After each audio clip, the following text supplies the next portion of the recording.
창세기 39장 11절에서 23절 말씀. 그러할 때에 요셉이 그의 일을 하러 그 집에 들어갔더니 그 집 사람들은 하나도 거기에 없었더라. 그 여인이 그의 옷을 잡고 이르되 나와 동침하자. 그러나 요셉이 자기의 옷을 그 여인의 손에 버려두고 밖으로 나가매 그 여인이 요셉이 그의 옷을 자기 손에 버려두고 도망하여 나감을 보고 그 여인의 집 사람들을 불러서 그들에게 이르되 보라, 주인이 히브리 사람을 우리에게 데려다가 우리를 희롱하게 하는도다. 그가 나와 동침하고자 내게로 들어오므로 내가 크게 소리질렀더니 그가 나의 소리질러 부름을 듣고 그의 옷을 내게 버려두고 도망하여 나갔느니라 하고 그의 옷을 곁에 두고 자기 주인이 집으로 돌아오기를 기다려 이 말로 그에게 말하여 이르되 당신이 우리에게 데려온 히브리 종이 나를 희롱하려고 내게로 들어왔으므로 내가 소리질러 불렀더니 그가 그의 옷을 내게 버려두고 밖으로 도망하여 나갔나이다. 그의 주인이 자기 아내가 자기에게 이르기를 당신의 종이 내게 이같이 행하였다 하는 말을 듣고 심히 노한지라. 이에 요셉의 주인이 그를 잡아 옥에 가두니 그 옥은 왕의 죄수를 가두는 곳이었더라. 요셉이 옥에 갇혔으나 여호와께서 요셉과 함께 하시고 그에게 인자를 더하사 간수장에게 은혜를 받게 하시매 간수장이 옥중 죄수를 다 요셉의 손에 맡김으로 그 재반 사물을 요셉이 처리하고 간수장은 그의 손에 맡긴 것을 무엇이든지 살펴보지 아니하였으니 이는 여호와께서 요셉과 함께 하심이라. 여호와께서 그를 범사에 형통하게 하셨더라. 샬롬. 오늘도 하나님의 말씀으로 하루를 시작하시는 여러분들에게 하나님의 은혜와 평강이 충만하게 넘치시기를 간절히 축복합니다. 2025년 4월 28일 창세기 39장 11절에서 23절 말씀을 가지고 주도권이 누구에게 있는가? 라는 제목으로 함께 말씀 나누도록 하겠습니다. 누구에게나 귀한 재산 중에 하나인 자동차는 일반적으로 다른 사람에게 빌려주지 말라고 얘기합니다. 좀 인심 없다 이렇게 얘기할 수 있지만 왜 그래요? 중요한 것일수록 누군가에게 말하기가 어렵고 혹시나 좀 그런 일이 없었으면 좋겠지만 문제가 생겼을 때 서로 좀 껄끄러워지고 어려워질 수 있기 때문에 그렇습니다. 뭐든지 중요한 것은 우리 가까이에 혹은 누구도 건드리지 못할 안전한 곳에 둘 때 우리 마음이 안심이 되죠. 우리에게 중요한 것들, 다시 말해서 재물이나 건강 그리고 우리 생명에 대해서는 우리는 같은 태도를 취하게 됩니다. 하지만 성경이 우리에게 분명하게 말씀해 주는 것은 모든 것이 우리의 것이 아니다라는 것이죠. 오늘 본문에 나타난 두 사람의 이 삶을 통해서 우리의 삶의 주도권이 누구에게 있는가 하는 부분을 함께 나누고자 합니다. 오늘 본 말씀 통해서 우리가 첫 번째로 기억해야 될 것은 사람 주도의 인생입니다. 보디발의 아내는 인생의 주도권을 자신이 쥐고 있었어요. 모든 상황을 자신이 원하는 대로 이끌어 가려고 했습니다. 어찌 보면 좀 기득권적이고 많이 가든 자가 할 수 있는 그런 생각이죠. 요셉이 이미 내가 어찌 하나님께 죄를 지으리까 하면서 보디발의 아내의 유혹을 거절했지만 그녀는 날마다 요셉을 찾아서 유혹했다고 얘기합니다. 집요하게 어떻게든 자신이 원하는 것을 이루려 했던 것이죠. 결국 아무도 없던 그날 그녀는 다시 요셉을 붙잡습니다. 12절 말씀이죠. 그 여인이 그의 옷을 잡고 이르되 나와 동침하자. 그러나 요셉이 자기의 옷을 그 여인의 손에 버려두고 밖으로 나가매. 요셉은 그 상황을 지혜롭게 잘 피했어요. 어찌 보면 참 너무나도 인생이 참 잔인한 것이죠. 꼬일 대로 꼬였습니다. 주인의 이 아내에게 잘못 보이면 그 인생이 완전히 꼬이는 거잖아요. 그런데 14절과 15절 시간관계상 제가 읽지는 않겠습니다. 어떻게 얘기를 하고 있습니까? 그녀가 완전히 모함을 하죠.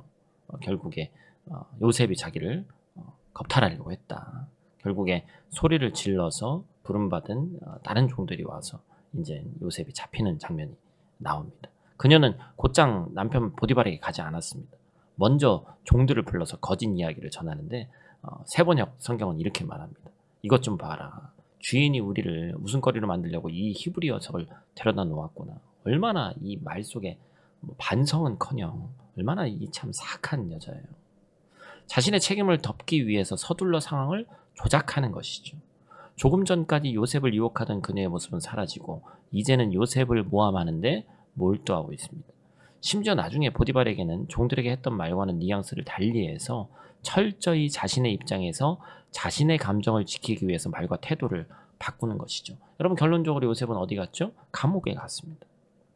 보디발의 아내는 삶의 주도권을 자신이 쥐고 있을 때 인생이 얼마나 불안정하고 분주해지는가, 그리고 얼마나 거짓말을 밥 먹듯이 할 수 있는가를 우리에게 보여줍니다. 그녀의 삶에는 두 가지 특징이 있죠. 분주함과 불안정함입니다. 자신이 원하는 것을 이루기 위해서 바쁘고 자신의 잘못을 덮기 위해 또 바쁩니다. 악을 행하는 데는 바쁘고 그것을 감추는 데 또 바빠지는 거예요. 그러나 그 분주함은 절대로 평안을 주지 않습니다. 그녀의 모습은 안정과는 거리가 먼 것을 우리가 보게 되죠. 우리가 읽기만 해도, 보기만 해도 불안해지고 혼란스러운 거예요. 이 여인의 모습을 통해서 우리의 삶을 한번 돌아봐야 됩니다. 우리도 인생의 주도권을 스스로 쥐고 있을 때 바쁘죠. 단지 일이 많아서가 아니라 내가 원하는 것을 이루기 위해서, 내가 저지른 실수를 감추기 위해서 내 약점을 나 스스로 해결해 보려고 하기 때문에 바쁜 거예요. 물감을 손에 묻히고 세수를 하면 아무리 얼굴을 열심히 문질러도 깨끗해지지 않습니다. 우리의 인생도 스스로 해결하려고 하면 할수록 더 복잡해지고 바빠지기만 하는 거예요. 아무 일도 하지 말란 얘기가 아닙니다. 그렇기 때문에 우리는 삶의 주도권이 어디에 있는지 하나님 앞에 있다는 사실을 분명히 기억해야 되는 거예요. 우리 힘으로는 바른 길을 갈 수도 문제를 해결할 능력이 없다. 하나님께 맡길 때에야 비로소 분주함은 멈추고 불안정한 삶이 평안으로 바뀌는 줄로 믿습니다. 오늘 본 말씀 통해서 우리가 두 번째로 기억해야 될 것은 반대로 하나님 주도의 인생은 어떠한 것인가. 보디발의 아내의 악행에 의해 기록된 모습을 보면 요셉이 어떤 사람인지 알 수 있습니다. 보디발의 아내가 자신의 힘으로 모든 걸 이루려고 했던 것과는 달리 요셉의 삶의 주도권은 하나님께서 쥐고 계셨어요. 그는 억울하게 누명을 쓰고 감옥에 갇혔습니다. 인생을 살아가며 가장 힘든 순간 중 하나가 억울한 일을 당했을 때입니다. 내가 잘못한 게 아닌데 누군가의 거짓말로 왜곡으로 인해서 내 삶이 무너지는 순간 정말 다 내려놓고 싶고 정말 인생 망했다 싶은 그런 순간이죠. 요셉이 처한 상황이 바로 그랬습니다. 우리 어제 나눈 말씀, 이 구덩이 속에 떨어졌을 때, 또한 노예로 이스마엘 사람들에게 팔려 갔을 때 어때요? 인생이 끝난 것이죠, 사실은. 그런데 요셉은 그런 상황 가운데서도 자신에 대한 꿈과 희망을 잃지 않았습니다. 오늘 본 말씀도 마찬가지죠. 자신을 그냥 헛되이 변호하려고 하지 않았어요. 억울할 만도 한데 상황을 통제하려 하지 않았습니다. 오히려 조용히 그 자리를 감당합니다. 그래서 21절은 이렇게 얘기하죠. 같이 읽습니다. 여호와께서 요셉과 함께 하시고 그에게 인자를 더하사 간수장에게 은혜를 받게 하시매. 아멘. 억울한 감옥 안에서도 하나님이 함께 하신 거예요. 중요한 것은 감옥이 아니라 그 안에 함께 하신 하나님. 어디에게 있든지 하나님이 함께 하신다는 사실입니다. 하나님께 인생의 주도권을 맡긴 사람에게는 장소는 문제가 되지 않는다는 것이죠. 감옥이라도 억울한 자리라도 하나님이 함께 하시면 거기가 은혜의 자리가 된다는 것입니다. 이어지는 22절과 23절 말씀을 보면 무슨 내용이 나와요? 간수장이 옥중 제수의 모든 일을 요셉에게 맡깁니다. 그렇죠? 그리고 여호와께서 요셉과 함께 하셔서 범사에 형통하게 하셨다고 나오잖아요. 얼마나 놀라운 말씀이에요. 죄수인데 감옥의 간수장이 요셉에게 모든 사문을 맡기고 감옥에 갇힌 죄수가 감옥을 실질적으로 운영하게 된 것입니다. 상상을 초월하는 일이 벌어지는 거예요. 하나님께서 놀랍게 역사하시니까 인간의 범주를 뛰어넘는 일이 벌어지는 것입니다. 여러분, 요셉이 원해서 얻은 자리가 아닙니다. 노력으로 만든 상황도 아니죠. 하나님이 함께 하셨기 때문에 형통했고 사람들이 요셉에게 신뢰를 두게 되었고 그로 인해서 하나님이 통행하시는 삶, 하나님을 위해서 형통한 삶을 살게 된 것이죠. 여기서 우리는 중요한 영적인 원리를 보게 됩니다.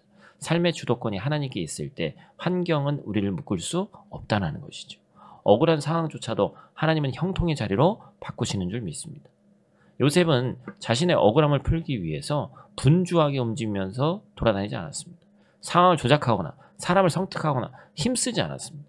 왜냐면 그 자신이 떳떳하고 하나님 앞에서 바로 섰기 때문에 그저 그 자리에서 묵묵히 하나님의 일하심을 기대했고 의지하면서 머물렀습니다. 그리고 그때 하나님께서 요셉을 스스로 높이셨죠. 이것이 인생의 주도권을 하나님께 맡긴 사람의 인생입니다.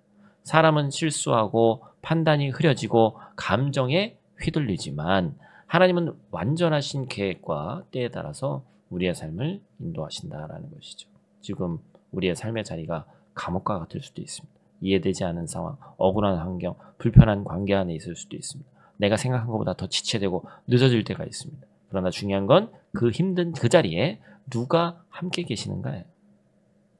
주도권이 내게 있으면 우리는 그 자리에서 어떻게든 빠져나오라고 발버둥칩니다. 하지만 주도권을 하나님께 드린 사람은 거기서 하나님이 일하실 것을 알고 기다리는 거예요. 요셉은 그 감옥 안에서도 하나님을 경험했습니다. 하나님은 그 감옥 안에서 요셉을 준비시켰고 곧바로 요셉을 뒤에 애굽 총리 자리에 세우시잖아요. 그렇기 때문에 우리가 지금 어디에 있든지 어떤 상황이든지 그 자리에 하나님이 함께 하신다면 문제될 것이 없다는 것이죠. 주도권을 하나님께 맡긴 인생은 어떤 상황에서도 형통할 수 있기 때문에 그렇습니다. 오늘의 본문은 주도권을 스스로 가지고 있었던 보디발의 아내와 주도권을 하나님에게 두었던 요셉의 삶을 분명하게 대조해서 보여줍니다.